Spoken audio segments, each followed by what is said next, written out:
So today I am joined by Dr. Hanna Reichel, who is Associate Professor of Reformed Theology at Princeton Theological Seminary and the author of a new book, which we'll be discussing today called After Method: Queer Grace, Conceptual Design, and the Possibility of Theology. I have it here. So thank you so much, Dr. Reichel, for joining me today. Thanks so much for the invite. Yeah, I really appreciate it. Yeah. So now your book's been out for about 6 months now. I was just before we get into some of the questions. I I really enjoyed the book. I think some of my readers maybe saw my review of your book, hopefully, and so if somebody wants to read more about it, they can always check out that link. I'll post it below. But I was just curious before kind of getting into the official questions, what how the book's going? Maybe how's the response been so far with everything? Yeah, thank you for asking, and also thank you for contributing to getting the word out about it. I mentioned that I think your review was the first formal review that has been published, but that's not the most important thing. I was actually like reading it and finding that you were able to condense the key points that were really important to me in a way that I think brought them across much more clearly and well. So also recommend it highly for anyone who just wants to get a sense of what the book is about. Great. Um, No, I'm really glad. Yeah. I felt very seen in a good way by your review. So I really appreciated that. And I think that is the best response that I can hope for is to kind of and that's been part of my experience that I found people. I mean, I've mostly written this book for myself. I'm an external processor. I didn't Mhm. plan on writing a book on method, just as I was trying to reconcile my own kind of diverse theological heritages and Mhm. commitments and my teaching experience and how to do my own theology. I found myself basically writing introduction after introduction to the introductions that I was writing, trying to clarify for myself and or potential, people who what I was doing and kind of accidentally backed into a book project by doing so. And so I mostly wrote it for myself, but then I found every now and then that people pick it up and tell me that I have been articulated something that they have felt or that what I have written gives them something that they can work with. And that's been like that response is my favorite response. Obviously, there's going to be a lot of people who feel that it's too much of the one or too little of the other and or all about this is wrong. That is totally legitimate and that's totally fine as well. But yeah, I've there's been a good reception. I see that it's getting picked up in seminars. I get invites for talks. There's a syndicate symposium coming up, an AR panel. And the other thing is that I already know so many things that I might have written differently or from the responses, right? That it's part of an ongoing conversation, and that's also the most gratifying thing. Yeah. Yeah. No, I'm glad to hear it. I definitely feel like there's a lot of ideas that can be developed or there's a lot in the book that definitely I think is very interesting that at least I found that was extremely interesting to read and hopefully yeah like you said others have as well.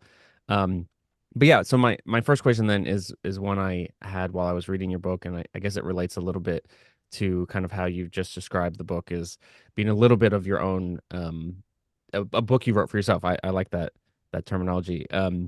Your overall argument that method cannot save theology, that we should strive to desoteriologize method in that regard. I was curious while I was reading if there was a particular example that you had in mind of somebody or some school of theology or some not necessarily a school, but some school of thought within theology that actually does try to justify or to save theology through methodology. Was maybe that your German training in particular, or is this maybe just something a little bit more general about the overall state of theology and methodology in the academy? Yeah, that's a good question. So, I mean, I think I don't see any people, neither schools of thoughts or different camps, kind of going around carrying a flag, right, that says method will save us. So Hmm. maybe it's less that like confident type of sense, but but kind of the impression I get from very different schools of thought and the field at large, maybe, of a kind of helplessness and sometimes hopelessness, and also just a puzzling preoccupation with theology itself from like a whole diversity of direction, but right, that um, there are so many, and I see this very distinctly in the German context. I think I also see this in the US context and in other contexts where there are so many conferences and volumes and panels and things dedicated to basically asking, what is theology? What is its subject matter? What is its purpose? What is its can be our self-understanding? And I take right, and so sometimes it seems like theology has become its own object of inquiry. Mm-hmm. Sometimes people have talked about theology rather than theology, right? Uh, so people talk about how to do theology rather than talk, God forbid, about God, right? Or the faith of the church or an actual object. And maybe part of that is due to also decades and now centuries worth of kind of embarrassment. How can we talk about these things that don't have like a scientific warrant in a stricter sense in the way that the academy works in many ways, or the kind of dominant frameworks work. And maybe it's also kind of shifting landscapes, right? I mean, I take this to be the preoccupation with what even is theology and how could we do it as a kind of symptom of crises, crises of identity, of relevance, also maybe increasingly moral crises, right? As different traditions grapple with kind of the complicities that our own traditions have been part of, the systems of domination and the terrible things that have going on. And so and I think that has, there are very different iterations of that type of crisis, and it's probably been going on by now for like 250 years in very different iterations. But we're still in it from, all the secularization and historical criticism and the change of understanding of what academic scholarship is like, that theology has been, if it ever was a queen of the sciences. And also the loss of societal standing, maybe of the established churches and their, moral voice and so forth, that there's this need to kind of say, who are we and what even are we doing and how can we legitimate that stuff? So I take it less as like a self-confident flag-bearing method will save us, and more as this turn to method out of all these different attempts to kind of make sense of oneself or try to make theology relevant again in better and worse versions of that. And against that, to just maybe say to some extent, and I understand, the irony is not lost on me that, against that, I write another book about that, basically. But at the end of the day, theology is not about theology. It should not be about itself. Obviously, it cannot be entirely avoided to try and also say why we're doing what we're doing and how we can best do it. But at the end of the day, that is not the subject matter of theology. So maybe that's kind of one of the observations about kind of the state of the discipline. And the other one is also just the work in the classroom and in the academy that I see there are so deeply entrenched schools of thought. Maybe again, right, less with a conviction that this particular approach will save us, although there are, right, deeply entrenched orthodoxies and orthopraxies in terms of, different what is right and so forth. But also as a kind of increasing inability to actually learn from other camps. And so this is part of where my own biographical thing also comes in, as someone who was raised in actual different international contexts with different lived theologies and different kind of broad assumptions. And some of the places that I mentioned in the book are, I'm from Germany originally, and there's a strong systematic, historicist, and so forth background, right? The traditional markers of like rigorous scholarship as they were invented in the 19th century in some ways are alive and well there. And then also being brought up in Latin America in different contexts that were liberationist, strongly influenced by liberationist theologies, but not, in an academic sense, mostly in a lived sense. And then finding myself at an institution where I also see that these are different camps in academic theologies that exist, sometimes coexist, sometimes, demonize one another outrightly. I mean, when I started doing my theological work and some of my learned liberationist inclinations came through in my writing, my teachers would club them down and be like, this is ideological, this is political, this is not academic work. This is not how we do things. And I've also seen on the other side, if we can talk about sides, right? Like, obviously, huge suspicions and often well-founded against the dominant systems of rigor and their gatekeeping standards and what they make possible and what they make impossible to articulate. And so kind of outright rejection of anything that qualifies as that is also something that happens. And while all of these, I think also these sensibilities have been developed in historical contexts, that they respond to important cautions, right? I also worry that too deeply entrenching these as like learned cutoffs for conversations, just there's too much lost. There's too much lost. And I see this also in just the students that we're raising, or even in the colleagues. So many, I mean, I'm a trained BART person, and every BART conference that I'm at, people stand up who are also trained in BART and have published extensively on BART. And the first thing they say is, I'm not really a BART scholar, but, right? It's as if we're never qualified to start saying anything because there is, the whatever qualifies as like authority or the standard of the field. And this is, it may be a different authority in different fields or different markers of rights. Um, yeah, being able to qualify, but this is just a field that I move in, right? Mhm. We can never begin to actually do the work because we're not yet there. And that just yeah, it's very frustrating, and it also cuts off so much possibility. That I see that in my students, that right, like there's so much intimidation, there's so much learned imposter syndrome, Mhm. and so I want to also argue to take seriously the sensibilities that different schools of thought have developed, but also to some extent, being able to have a limited amount of freedom from them to say, let's make a new observation, or let's bring things into conversation with one another that have not always been clear to everyone. Mhm. Yeah, no, I can definitely see kind of what you're describing.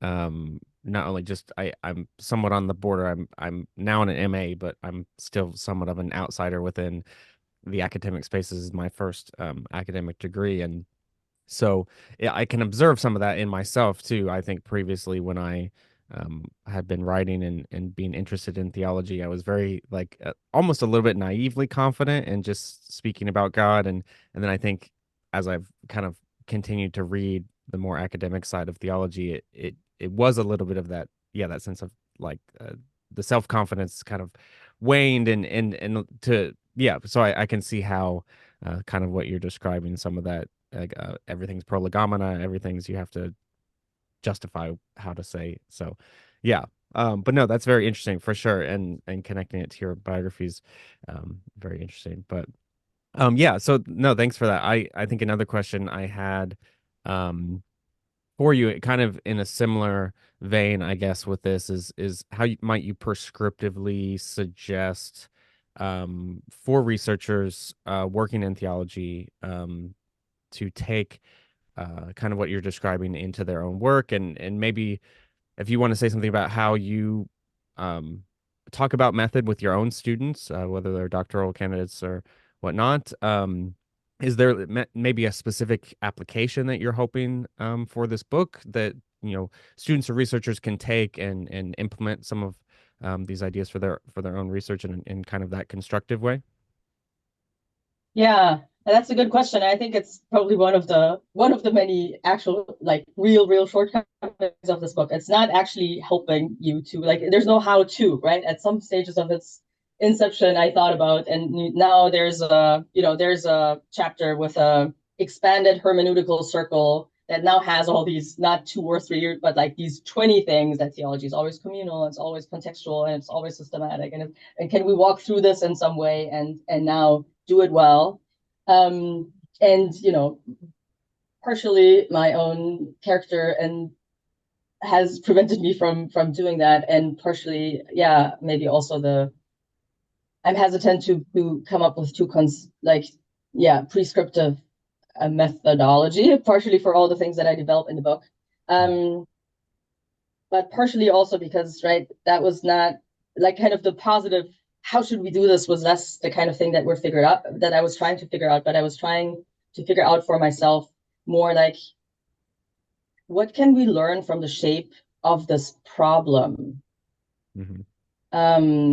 about actually like God in the world, right? So, and I mean, as I said, I somehow backed into this book partially as I was just trying to figure out how I do my own theology and the different kinds of commitments that have come to bear on it and how they seem to stand in tension. But how I also, at the end of the day, actually don't think they should or have to be in tension. Um, and so, right, I said maybe, and even as I was writing this book, I found like I'm writing this chapter, and the other chapter emerged kind of as an introduction to the introduction to the introduction to the introduction. Um, so in that sense, it's also doing the same kind of thing. And but maybe right with Bart, prolegomena is what needs to be said first. Bart says this in a very, I mean, he develops his doctrine of the Trinity in the prolegomena. It's basically the thing that needs to be said first is actually like the theological realities. This is God. This is revelation. This is therefore that we can actually. These are the conditions of possibility, not reason and Mhm. scripture and what else, but like that God exists Mhm. and that God speaks and that we find ourselves in a situation where this is already a given is actually what makes theology possible. So I didn't come from like a high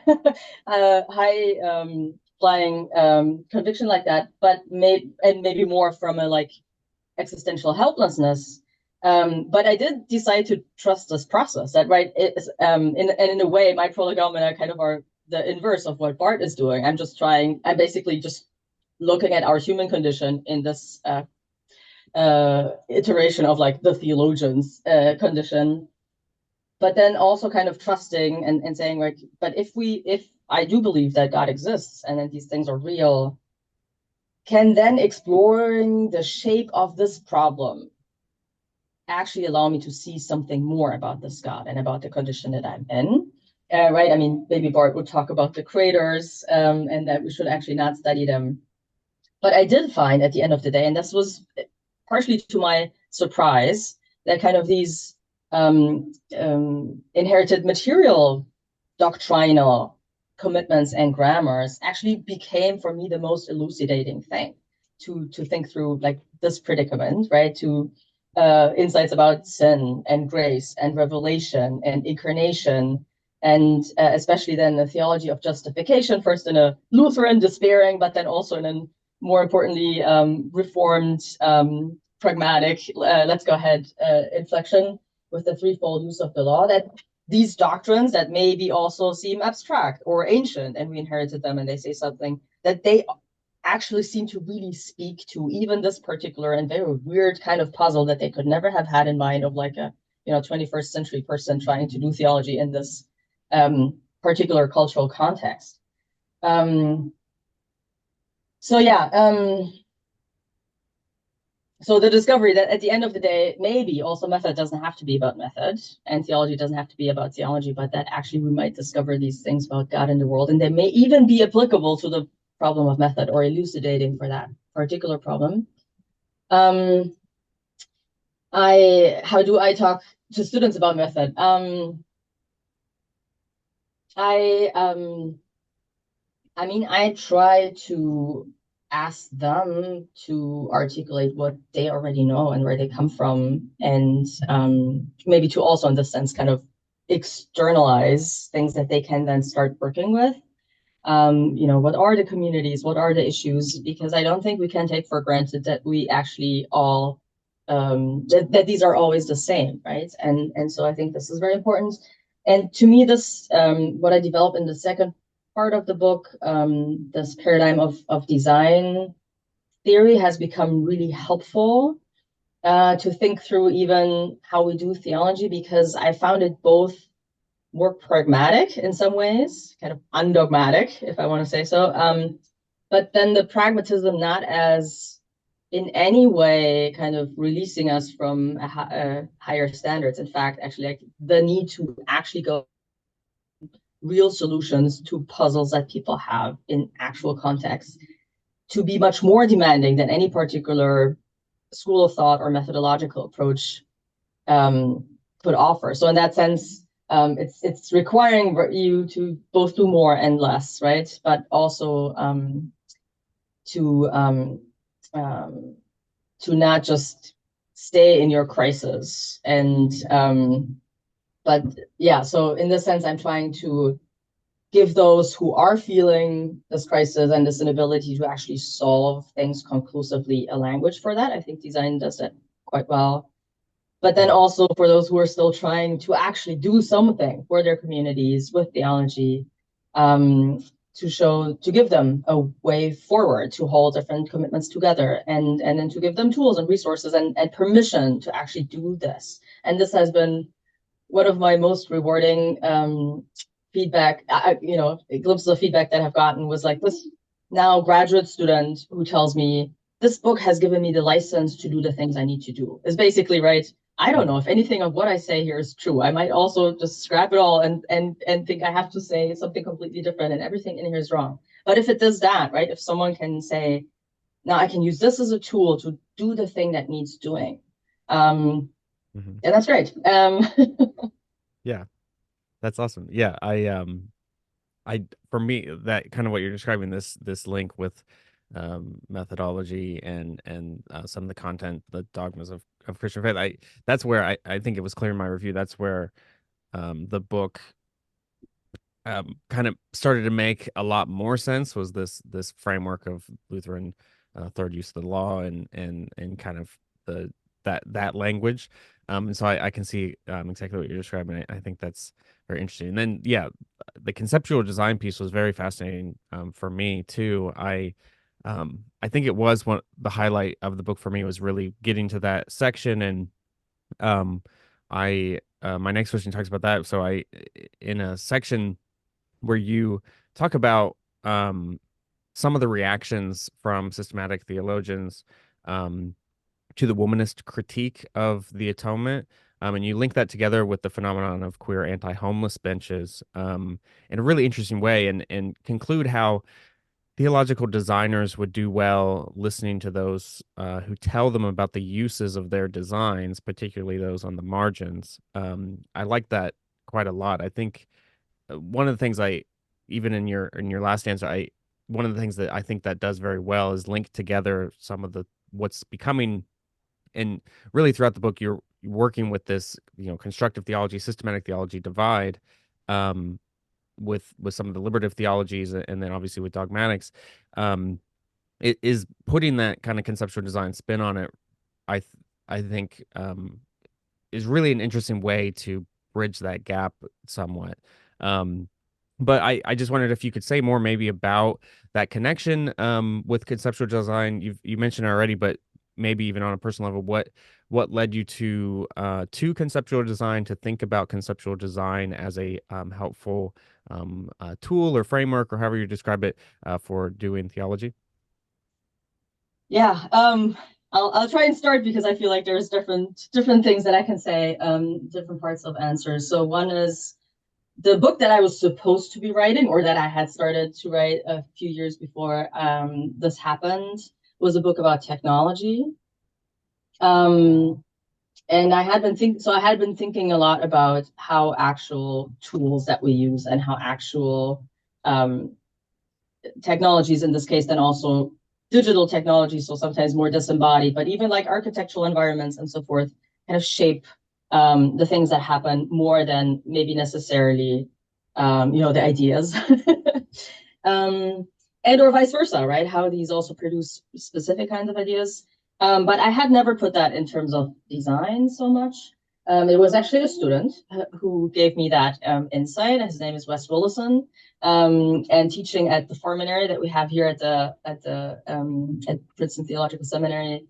So Wes did a study on affordances and design and the work of the Spirit, basically through ecological environments and built environments, and how design can both. And this is something that immediately became very compelling and interesting to me. This idea that design gives you that it doesn't have to be like a zero-sum game between agency and determinism, neither between God and the person, or between, the person and their environment. But actually, design allows you a lens that will say it's much more complex, and there's degrees of both, and there's ongoing negotiations, and so that was something that I found really interesting about design. And then in particular with the conversation that you just mentioned, right? This is a particular critique, womanist critiques of atonement theology, and it can stand maybe here as also a kind of critique that comes from constructive theologies to systematic theologies, however we want to frame these. And again, these don't have to be mutually exclusive categories, but this is now me as a trained systematic theologian trying to speak to those people who also identify with this kind of guild or whatever, that we need to attend to these kinds of critiques better than we do. And I feel like so often these conversations go wrong. They can go wrong in a variety of ways. Sometimes they also don't actually happen. Like, they never meet, basically. But a part of the thing that happens often with critique is that we hear them as blaming. And sometimes that is also needed, right? I mean, sometimes we need to say, here are people who are actually culpable of bad things. But often, critique gets heard as personal attack or gets heard as charging someone with bad intent. And I feel like as soon as we are in this camp that people then start defending their intention or say what this is actually supposed to do and you just got it wrong, right? It functions as a conversation stopper. It functions to introduce a kind of antagonism that is not helpful for getting the conversation anywhere. Again, I'm not saying this should never happen. But I think design theory, again, gives us a really good framework for thinking about accountability beyond questions of intention necessarily, and for thinking about effects and for thinking about actual impact and how to take that into consideration. That is, again, on the one hand, not purely determined by the designer and what they meant to achieve. And, people use things in all kinds of ways that designers never intended. But then this, as people, and I'm not sure that theologians are necessarily always inhabiting the position of designer, right? Maybe sometimes we're inhabiting, like maybe pastors are designing the theology and people who actually do proclamation and pastoral care and so forth. They're kind of actually making the design interventions in any given context. But maybe as theologians, we're kind of theorizing about these designs and then finding, oh, interesting. This type of theological device, we now see that it recurrently functions in this kind of way. If we just pause for a moment, and it's not about blaming anyone, but just saying, is this right? Let's get away from the question of like a misuse of doctrine and the right application and say, and this is right, the famous case study of Don Norman with the Norman doors. If we see a person run into a door and basically trying to push it open when they have to pull, yeah, maybe they didn't read the sign that said pull, right? But then if we see that day after day after day people run into the store, maybe we'll say, well, the sign is actually not fixing it. There's a design flaw here. The door is communicating by the way that its features work, that it could be pushed open and every user assumes it and this is how they will use it. And then it doesn't work this way. This creates friction and tension and creates frustration. And the problem is not that the users are illiterate. The problem is that the way they move in the space is not taken into account by the design of the door. And so one thing is that we could say if our doctrines are, and this is an old critique, right? I mean, and this is a high view of doctrine, if theology is in some ways participating in this business of the church that has to do with proclamation and with kind of communicating the word of God in the full sense of that term, right, to people, then its effects should match its content to some degree. It needs to afford comfort. It needs to afford, those kinds of things that it talks about. It cannot do the opposite of what it says. So, right, this internal discrepancy, and that's something that, of course, many constructive theologies have called out, that the doing and the saying should not be distinguished, and they have to align. And we could also think further and say, if our doctrines in and of themselves don't teach people how to use them, right? The design theory also has this idea that the design itself is pedagogic. It needs to communicate how to be used. If our theologies don't do that, then they're also not designed well, and it would be part of our, responsibility to do that better. And so this may seem kind of like a top-down approach in the sense that the designer actually has a lot of like ultimate responsibility in shaping power here, but I think in fact it requires a bottom-up proceeding, right? And I think I wanted to say to those who are already in kind of professional positions of thinking about theology and articulating theology and teaching theology, to say, well, if you want to do this well, you need to study the contexts in which theology get used. You need to be attentive to the features of those landscapes. You need to know how actual people move and talk and engage with ideas, what they're looking for, what they need, not because necessarily that should dictate how the theologies are shaped, right? There's also a critique of like, if it's all about use, is it just about people feeling good about themselves? I don't Mhm. think this is what it's about. Like, whatever it is that you think this should communicate is, um, um, although I do think it's important. But like to attend to the actual conditions in the Mhm. spaces that the theology gets used to kind of be able to take into account how it will be used, right? Yeah. Um, so I like I that a think, lot. yeah, Yeah. this should be a school of attention. Mhm. I mean, the other thing that I want to say, I do want to kind of up our accountability to all these factors as those who are professional or vocational theologians. I do want to say that design obviously also teaches us that we can never, again, we can, as those who participate in design, we can never completely determine um, the outcome. So while I think we want to prevent poor design, and there are many, many, many ways that we can still improve design. Um, Another example, right, might be apart from the door, like the baseball bat. It's meant to be a sports equipment, and you can design it as well as you want, but you cannot completely prevent that people are going to use it to club someone over the head with it. Mhm. And still, for it to also have the functionality that it should have for the game. Maybe there are things that you could do. Maybe you can come up with a material that actually shatters when it impacts you, whatever, right? Or there's certain forcing functions or design workarounds to actually prevent certain kinds of uses. Um, but it's all right. We can never.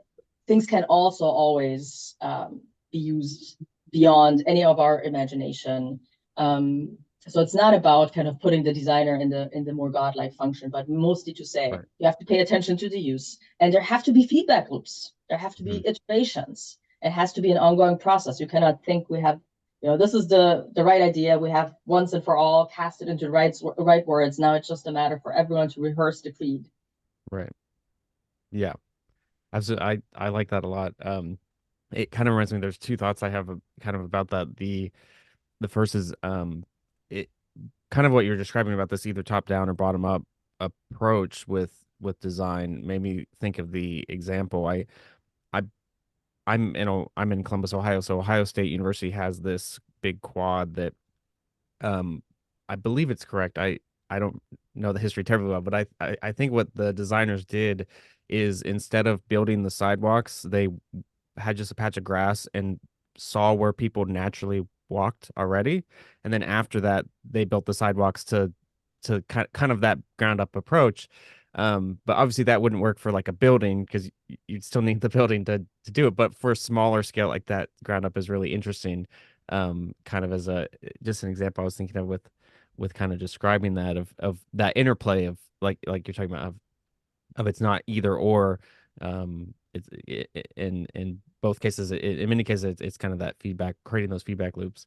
And yeah, in terms of the effects and stuff, I was thinking too of I recently read last semester I was reading Calvin and reflecting a lot on the institutes and how he um especially with like predestination, obviously is the sticking point that is problematic. And when I read him, I'm trying to be as charitable as you can and understand that he places it in a context where, and his intent is this is to bring comfort to believers. But the effects of it have been quite, devastating. And I did a video recently about just talking about some quotes that I benefited from the book, and one that I brought up that I was critical of was he has this passage. It's not directly in his section on predestination, but an election, but where he's talking about providence and he's talking about how some mothers are able to feed their children milk and others aren't, and that's because God wills some to be hungry and others not to be. And I remember reading that and thinking this is such a I mean the levels of kind of where that can lead to it, and the I guess the problematic effects of that sort of thinking in terms of is that functioning for people, ask is that then kind of changing where, he had this intent and it's no longer having that intent. Now it's having this effect of maybe people having less certainty in their faith or having having less comfort, which was was at one point his goal. So yeah, I thought I very much appreciate that framework because I think that answers some of those problematic things. Is like if you have people that will staunchly defend Calvin's interpretation because it's orthodoxy, because it's just what is right, but not pay attention to that second question of, but is it still meeting maybe Calvin's initial criteria of where it's actually helpful for people. And I like that you begin the book with talking about bad theology, and I think that's a helpful framework for thinking about it for sure. Yeah, I think, by the way, I think the doctrine of predestination is a really good point in case. And I think, we see that people have been grappling with it from, these different experiences.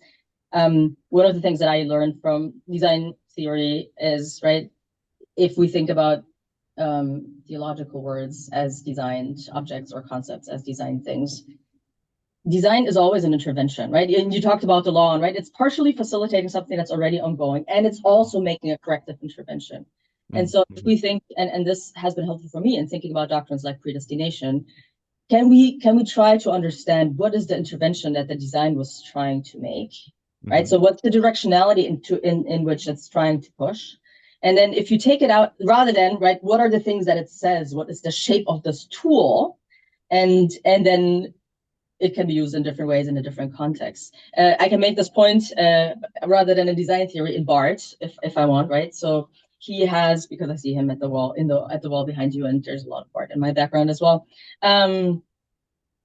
He comes back to this painting by Matthias Grunewald, the Isenheim altar piece, where he says, where he looks, right, John the Baptist is pointing at the crucified Christ, and this finger is kind of overlong, and the index finger. And Bart says several times in his career that like all he wanted his theology to be is like this finger to point towards Christ.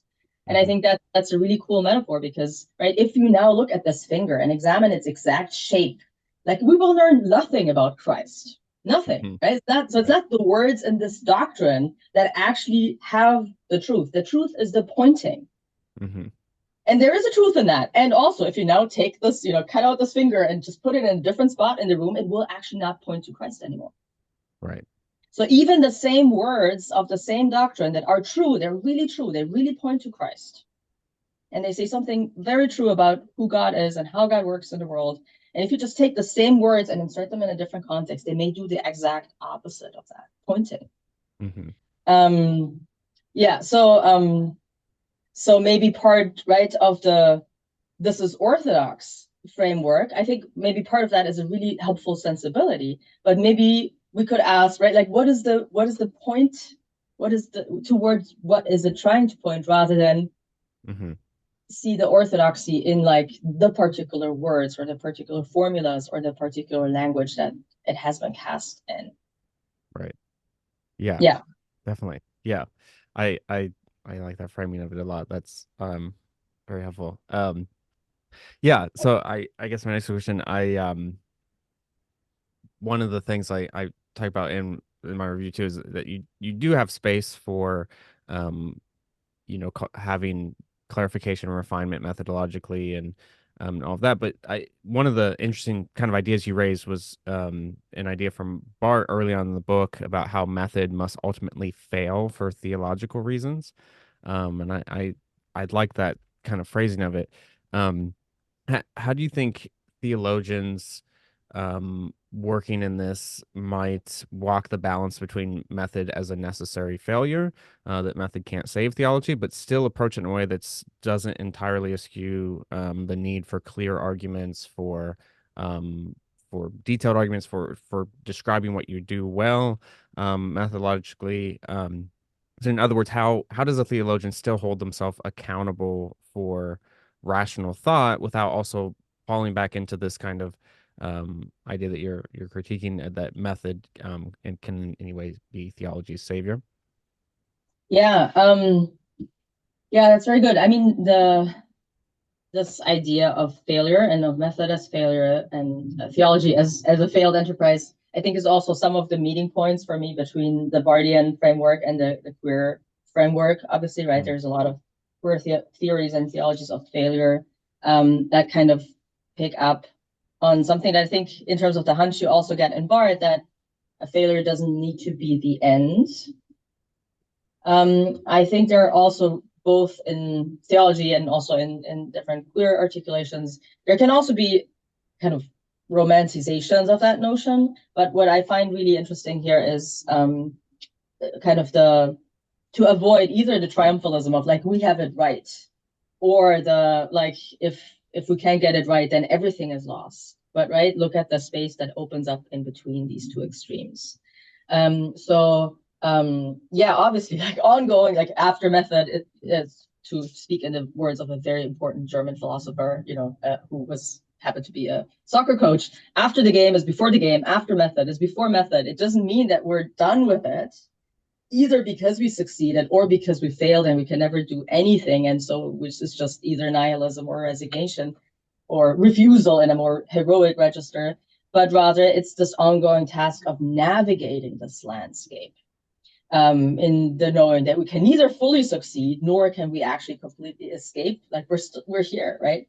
So I think we could learn both from the theological and from the queer theoretic framework, and then within both from different camps, that there's something like virtue in resisting both the attempt of coming up with like the comprehensive, universalized, abstracted system that will now solve all the problems, and also resist like this temptation to resignation, right, and despair.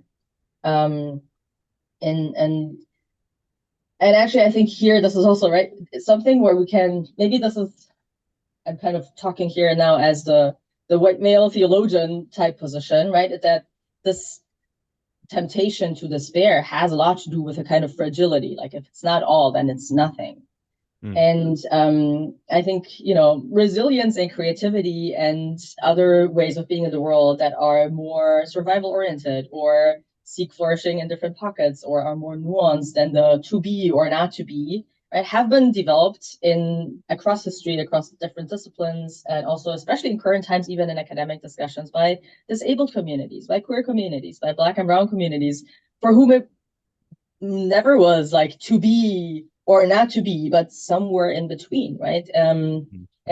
And maybe we live in a time where more of us are learning that wherever we exist in like whatever pyramidal structure of power, that some of that dialectic will always be at work. But there are communities that have really worked out much more strongly, like what that can look like, right? And how this navigating without, it's either a success or nothing at all. Um, Mm-hmm. what that looks like. I mean, and it's also not all that recent. I mean, we could also go to Schleiermacher and the whole dialectic of like freedom and unfreedom and partial dependence and freedom. And, I mean, senses of that in betweenness, I think, have been articulated in many, many, many different registers. Mm-hmm. But again, right, this is a point where I think we can, there's a lot to learn Mm-hmm. concretely about practices of care and practices of listening and seeing what's already there. Yeah, definitely. Yeah, I like kind of the struggle to find the tension kind of there between, on the one side, the very conservative reaction to some of the challenges of modernity that says we have our orthodoxy, it's never going to change. If you don't follow it, you're a heretic. But then on the other side, obviously not totally obscuring um, the teachings of the church that have been established. And so, yeah, I like that tension. I kind of in a related sense, you paraphrase George Box towards the end of the book, and say that all theologies are wrong, but some are useful. And I think that connects the two things we were just talking about with design and there with methodological failure. And I really do like that approach, and I think it seems to be kind of a central conviction behind some of the ideas in the book. For me, thinking about theology in that way is quite liberative. I've found. Do you think that this gives maybe scholarship or theology as a discipline a little bit more room to breathe in some sense? And how do you think that kind of approach relates to like the classic concept of Theologia Viatorum, the theology of pilgrims, and if that's maybe how you would describe the goal of this perspective as well. Yeah, absolutely. I love that phrase. And you know, I could also just have said God is always greater than any theology or any methodological approach, and that's Hmm. something that theologians have always been saying. Um, it's I find it so interesting that this is basically also how where so many different sciences land. So like George Box, right? All models are wrong, some are useful. So even in sciences that you know, at some point in the history seem to have threatened theology because they seem to be exacter, more empirical or more Hmm. mathematical, and more scientific all around and more able to actually master their objects. Then theology has always had to say, well, yeah, we probably can't, both for pragmatic and then just for theological and ontological reasons and hamartiological reasons and all the different problems. But like, if even, you know, people who do statistical modeling say, yeah, this is how science works. In that sense, maybe today theology is much more in the same boat with, again, right, after kind of the optimism of modern enlightenment and then empirical sciences and so forth, much more again in one boat with different attempts at understanding the, you know, the constructed conditions and all the limitations of any project of knowledge, and not just the limitations, but the complexities. And they also still apply it to theology. And I do think that is liberating, right, in the good sense, right? It liberates us to a practice. And I think this is ideally how also in history the God is greater than any theology or beyond human words, and the whole finitum non capax has you know, function, not to throw our hands up in despair and say we can't do anything, but to be more informed and more rigorous and more self-critical of any particular iteration of theological knowledge that we come up with, right? To say it has to be concrete, and this is what we need to say, and it's also not quite and not good enough. You referenced earlier my you know, opening against bad theologies. So my intention is not to give more license to like bad theology in like a trivial sense of anything goes and we can't know anything, and you know, who even Hmm. knows what is good to say and bad to say, and um but to take ourselves as in serious and ongoing need of discernment and reform and listening whatever again to the voice of new and different outsiders, but then also to you know, in the Lutheran idiom again, to sin boldly, right? We have to do theology, Hmm. um, and we ought to do it, and we ought to make these interventions. But maybe some of that ability to sin boldly would be to be confident that theology is a communal enterprise, right? It's ecclesially based. It's even in any particular tradition we stand in an ecumenical concert, and then also in academical settings. Like there will, if we do this in the full awareness that there are others who are doing this, then there will be corrections and there will be critiques to the intervention that I'm making, and that is not a bad thing. That is actually hopeful, right? So you told me that this is Bonhoeffer in your background as well, right? One of the best ways that God works is by sending us the sibling to speak the word of God to us, both in comfort and in judgment, to correct us. That is probably one of the most powerful ways that God actually physically confronts us and intellectually confronts us in the world, and the Spirit moves among us and moves us, and that like the critique that we do academically and ecclesially and so forth, that could be that, right? That communal kind of grappling and wrestling. So yeah, in that sense, via definitely theologia viatorum, also in this ecclesially grounded sense. Hmm. Yeah. Yeah. No, I really appreciate it. It makes me think of that this little phrase. I don't remember the origin of it, but the angels laugh at old Carl pushing around his cart of the church dogmatics, and just kind of the that sense of kind of, yeah, having a bit more openness to doing theology, but also like you said, sinning boldly, and how it's yeah, kind of in that pursuit. So yeah, no, I really appreciate that. So thank you so much, of course, for joining me today. Do you have any last thoughts or anything you'd like to share about the book that maybe people you didn't get a chance to say already? No last, only ongoing. Okay. No, I really appreciate the engagement and I appreciate hearing from people. So if anyone is out there, who, is puzzled or irritated or vexed by anything that I'm saying here, then I'm always interested in more conversation because, yeah, again, this is something that I try to write in order to make some sense of where I find myself, and I'm continuing to do that. Yeah, in that sense, just for the conversation to be continued. Yeah, no, I like that for sure. Well, yeah, well, thanks so much again for joining me. If anybody does want to pick up the book, I'll throw a description or a link in the description. It is once again After Method. It is Westminster John Knox publishes it. So definitely check it out. I highly recommend it. But yeah, thanks so much again for joining me and for everyone for online for watching and have a great day. So. Thank you so much.